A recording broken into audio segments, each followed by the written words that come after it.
Hindi na lang kaya natin iparinig sa mga pulis tong voice recording ni Leo. Sasabihin natin na si Leo yung unang umatake sa atin. Pinagtanggol lang natin yung mga sarili natin. Hoy! Hoy! Hoy! Hoy! Ginagawa mo! Akin na to! Hoy! Hoy! Ako din sabi! Hoy! Pagkukulitan! Hoy! Wait! Sorry.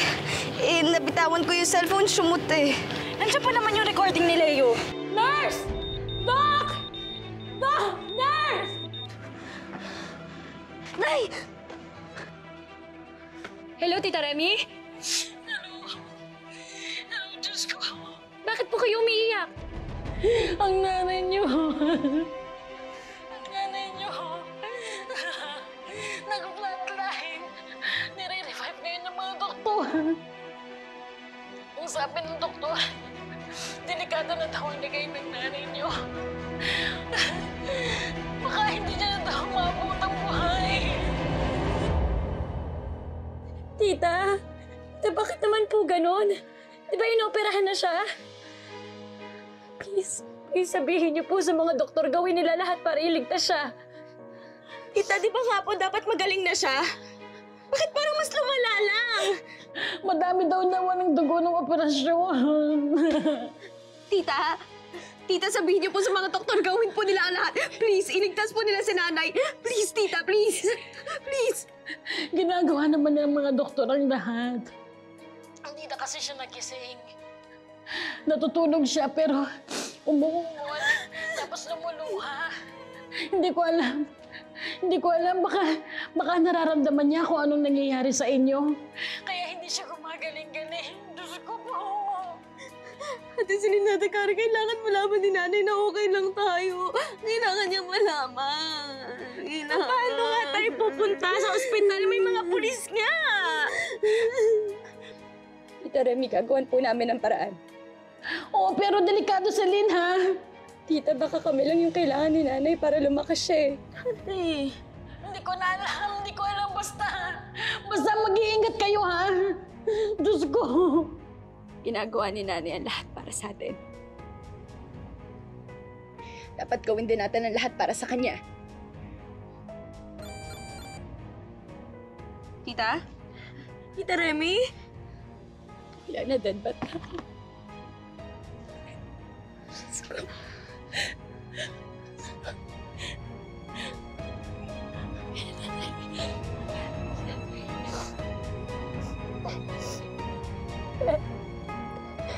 Tulungan mo kami.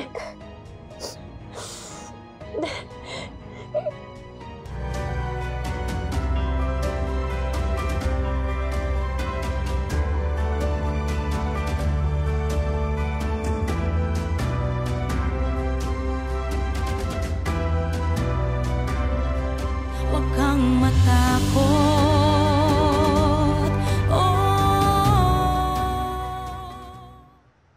O ano nang update? Nakita na ba yung suspect? O paano yung mga bata? Ano, na-locate na ba sila? Hindi pa po. Damn it! Ang bagal talaga ng justice system natin dito! Ma'am, relax first, relax. Ma'am, nilolocate na po namin yung isang suspect for questioning. As soon as na makita namin ang location, pupuntahan po namin agad. Sir, natunto na ang tirahan ng sinasabi ng witness.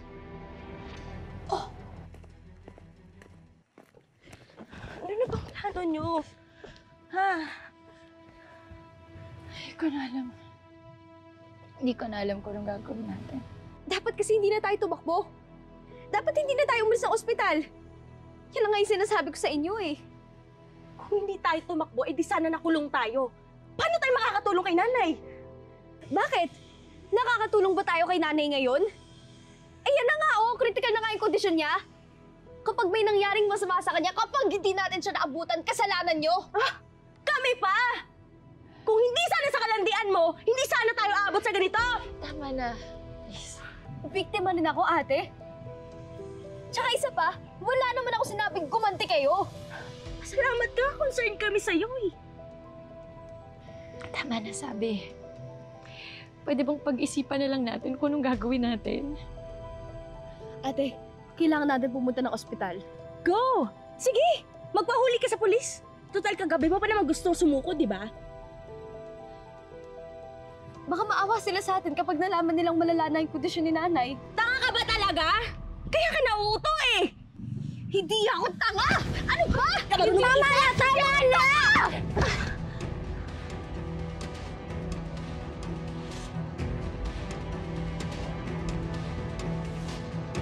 Let's go! Ma'am, sandali lang po. Uulitin ko po, bawal po kayong sumama sa police operation. Dahil pag may nangyari po sa inyo, kami po ang sarili mananagot. ko. Kaya ko ang sarili ko. I have to do this for my son. Ma'am, tama na. Nakakahiya na. I don't care! Ma'am, honestly, your hysterics aren't helping. Ginugulo mo lang sila. Paano nila magagawa na maayos ang investigation nila?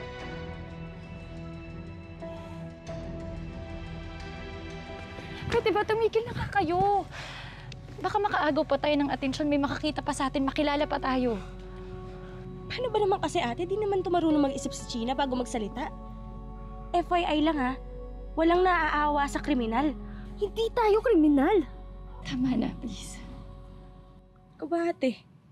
Ano bang balak mo? Ha? Ako gusto ko makita si nanay. Kasi baka hindi na natin siya makita ulit. Tsaka, paano kung tayo lang pala yung hinihintay ni nanay para gumaling siya? Hindi ba, nung nagkakasakit tayo, isang yakap lang ni nanay, nagiging ayos na tayo, gumagaling tayo? Alam niyo, agree naman ako eh. Kaso kasi may mga pulis.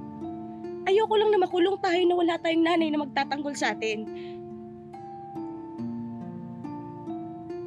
Okay, ganito na lang. Votation tayo. Yes, kung pupunta sa ospital. No, kung hindi pupunta. No. Yes. Ate. Ano ate?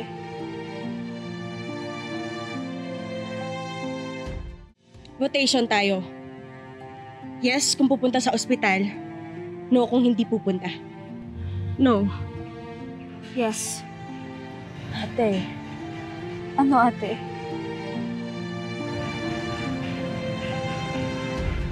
Yes. Ate, ano ba naman kayo? Delikado yung gagawin nyo. Ano ba yan? Carrie, critical na yung kondisyon ni nanay. Ayoko lang magkaroon ng regrets. Alam nyo, kung gusto nyo magpakulong, sige kayo na lang, pero hindi ako sasama. Sama-sama tayo dito, Carrie. No. Simula noon pa lang, iwan na ako sa atin eh. So bakit ako sasama sa inyo? Magpakulong kayo!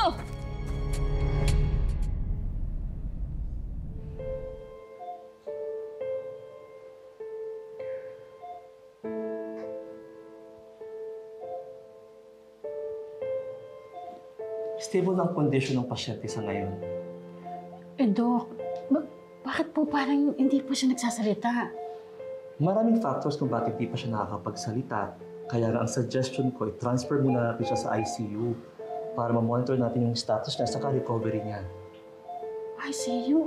Dok, di ba po ginto ang bayad doon? Pwede po kayang sa ward na lang muna po siya.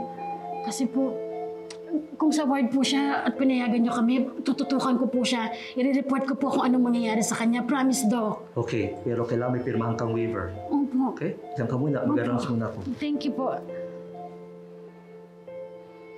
Diyos ko, friend. Friend, magpalakas ka ha. Magpalakas ka, Lena. Hinihintay ka ng mga anak mo.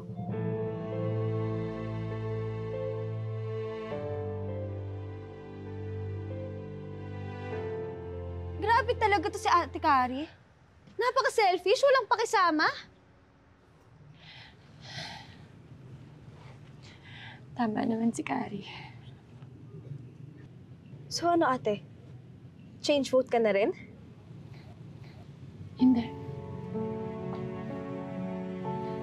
Simula nung namatay si Tatay Delphine, ang dami kong pagsisisi. Ang dami kong gustong sabihin sa kanya na hindi ko nasabi.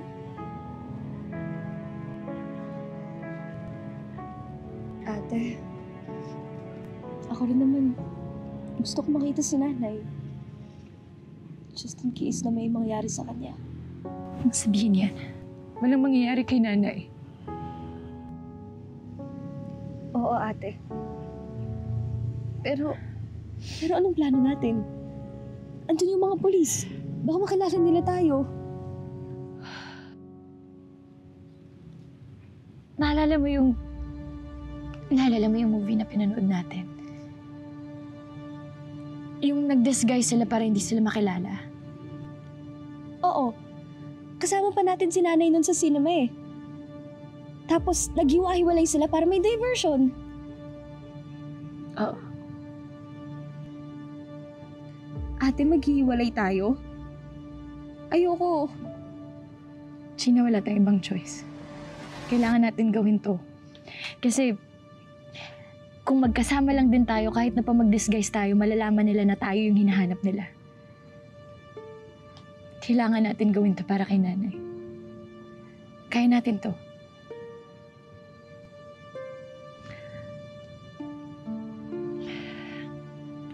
Kaso lang, saan tayo kukuha ng pang-disguise? Tupe, kailangan ko ng tulong mo. Gina! Anong klaseng tulong? Kay Tupe. Kay Tupe. Hindi siya kilala ng mga polis, kaya hindi siya pupuntahan. Tara na, ate, tara! Tara!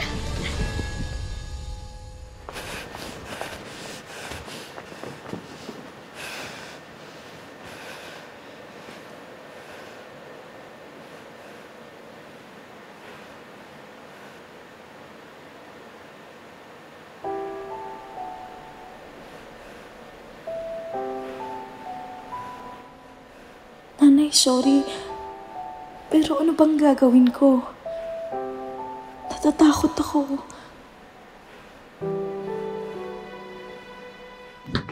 Tupe! Tupe! Tupe! Tupe! Tupe! Tupe! Oh! Pasugod kayo. Umupo muna kayo.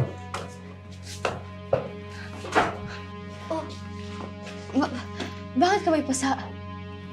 Wala to. Paaway lang ako. Alam mo, Gina, kagabi pa kita tinatawagan. Pero, cannot be reached ka. Wala din kayo sa bahay niyo. Ano ba nangyayari?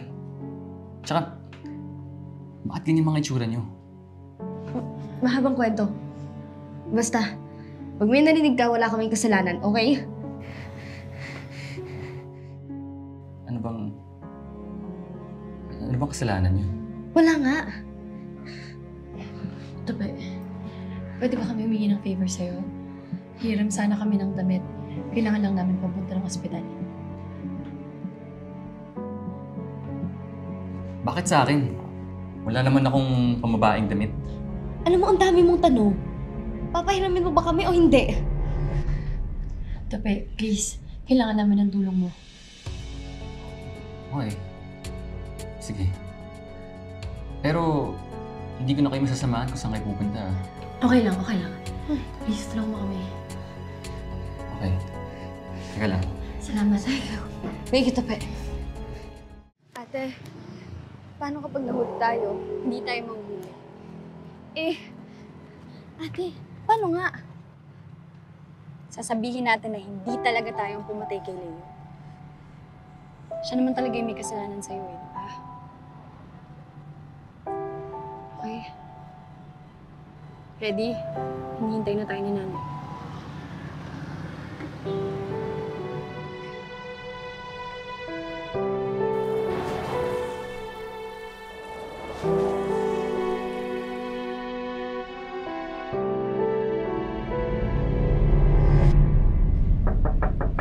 Opo. Opo. I-check na lang kasi natin sa loob. Ayan oh, bukas naman yung pinto. Sandali lang. Wala tayong search warrant. I-check lang naman natin. Malay ba natin kung may nangyaring masama doon sa tao? Bason, pag may narinig kang komosyon, baka pa mo kami. Yes. Tara!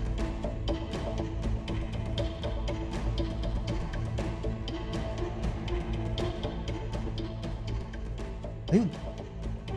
Tingnan natin sa kwarto.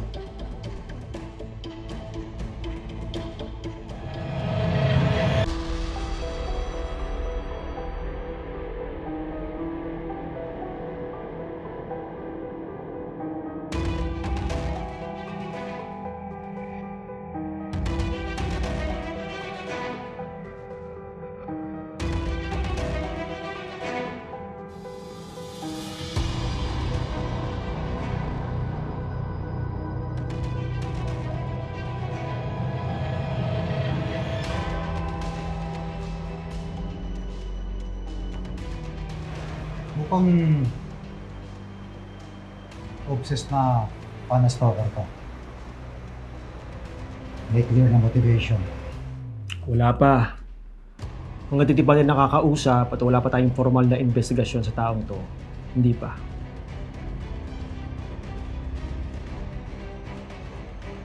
Sandali.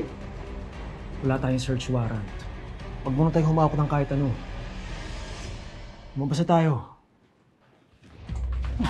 Ano ginagawa niyo dito sa bahay ko?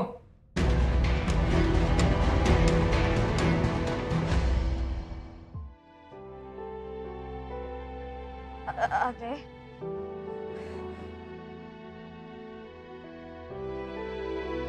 Harry! Masalamat kayo, hindi ko matiis si nanay. Teka, ba't ganyan mga itsura niyo? Yes, guys, para di tayo makilala. Yes, guys.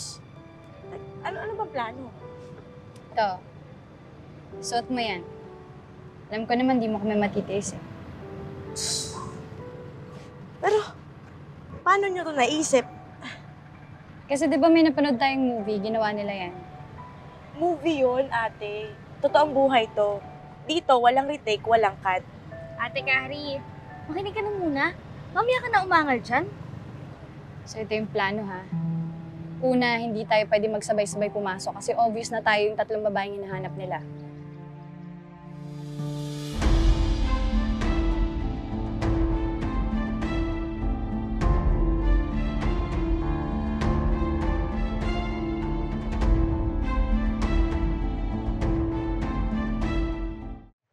Huwag kang kikilos na masama. Baba mo yung hawak mo. Taas mo yung mga kamay mo. Ano bang ginagawa niyo dito? Trespassing kayo. Bakit may dugo yung mga kamay mo? Anong dugo? Pintura to. Pintura ko. Actually, pipinta ko sa may likuran. Kahit ipacheck niyo pa sa kanya. Bakit marami kang pictures ni Leo sa kwarto mo? Fine niya ako. Masama ho ba yun, officer? Nung gabing napatay si Leo Guerrero, may nakakita sa'yo na pumunta ng River Park. Oo, pumunta ako pero agad din ako umalis kasi ipasok pa ako. Production designer ako sa isang network. Andun yung ID ko, pwede nyo tingnan. Teka, yung sabihin pinagbibintangan nyo ako na may kinalaman sa nangyari kay Leo. Officer, hindi ko po magagawa yun kasi crush ko si Leo. I'm a fan. Hindi po ako killer. Sir, nakuha ko tong painting sa labas. See? Ano nga yan?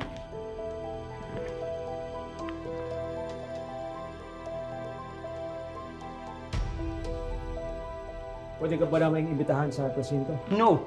Alam ko ang karapatan ko. Alam ko ang rights ko, officer. And if you need to invite me for questioning, kasuhan niyo muna ako.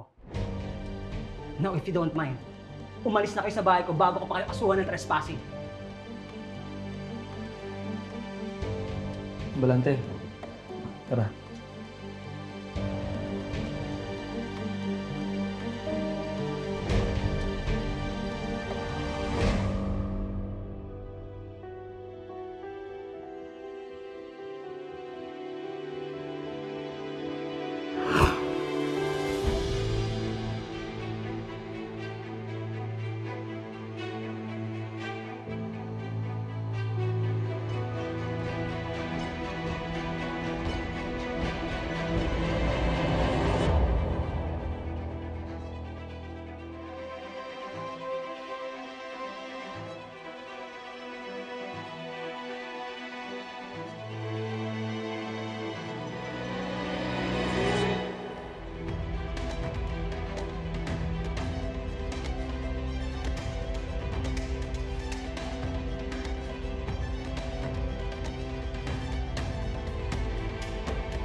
Sandali.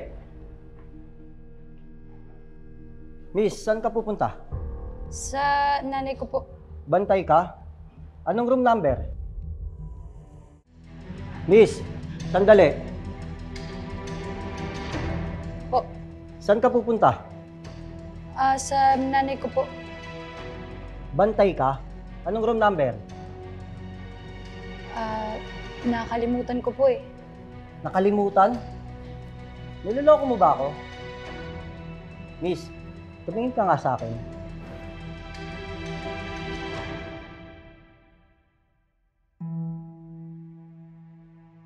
Teka. Parang ikaw yung... Parang... Nak! Naku naman, na-withdraw mo na ba yung pera? Diyos ko, kailangan ng nanay mo yung gamot. Dapat iniinom na niya ngayon yun eh. Halika na. Diyos ko, kawawa naman ng nanay mo. Pabihira ka naman.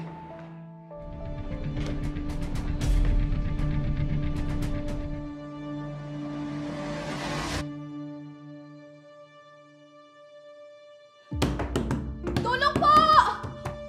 Tulong po! Mabukas po, please!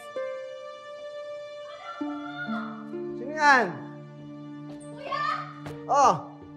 Mabukas po, please! Oh, sige, bubuksan ko. Atras ka. Okay, eto na po. Yo. Naku, Ining, anong ginagawa mo dyan? Nalak po kasi ako eh. Salamat po, kuya. Oh, sige na, sige na. Talaga, oh.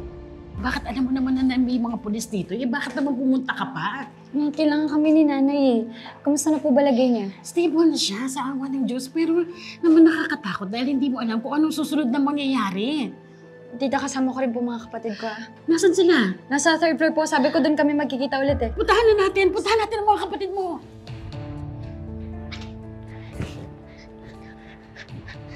Si Ate Celine. Hindi ko alam.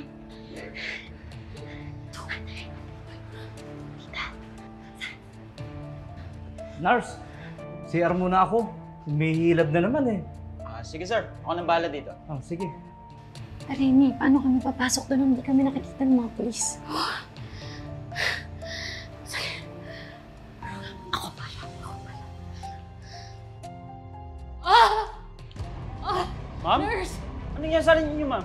Hindi ako makahinga. Ma'am, okay lang po ba kayo? Tulungan mo ako. Upo muna po kayo. Ma'am, Aray! ano po nangyari sa inyo? Ma'am, Nurse! okay lang po ba kayo? Masakit. Ano po? Hindi ako makahinga. Kayo yung tatlong babae sa video. Wala naman po kaming kasalanan. Bakit kayo pinagbibintangan? Si Leo. Siya ang masama. Siya ang baboy. Baboy siya. Bakit? May ginawa ba siya sa inyo? Lahat na lang akong gumagawa ng paraan dito sa bahay. Ako ang nagmo-mourn, ako nag-grieve, ako ang nawalan. Just because you don't see us being hysterical, Mom, doesn't mean we don't care. If that's how you really feel, then fine. I'll leave you alone. Ako munang lalabas. Magpapahabol ako sa polis tapos pag sinundan na niya ako, saka kayo lumabas, ha? Iha?